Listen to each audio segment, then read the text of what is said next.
आपण मैंने भावुवे ना मो गाड़ी धरी कुआड़े जाऊँगी। तो हेलो हाय सांग मैंने वेलकम कर मोर गोटे छोट मिनी ब्लॉग को। तो ये मो गाड़ी धरी आसी पहुँची जाइए एटीएम रे कहीं मत पैसा उठेबार था और से पैसाटा जल्दी आसूना देखुना मुझे पैसाटा को कहूँ तो जल्दी पलैया मो कटी। तो पैसा नहीं आसी मुझे पलि टे टमाटो नापी कहीं मत पखाड़ खाया इच्छा होता।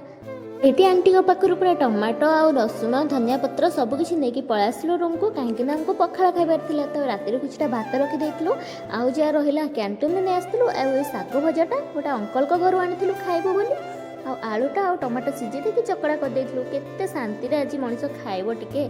तो कौन है घर न रही तो आम ये रही भी खाईपर ना आम ओडिया परा सबुठी खाईपर आम ओडिया माने आमर पखाड़ तो फेवरेट ना।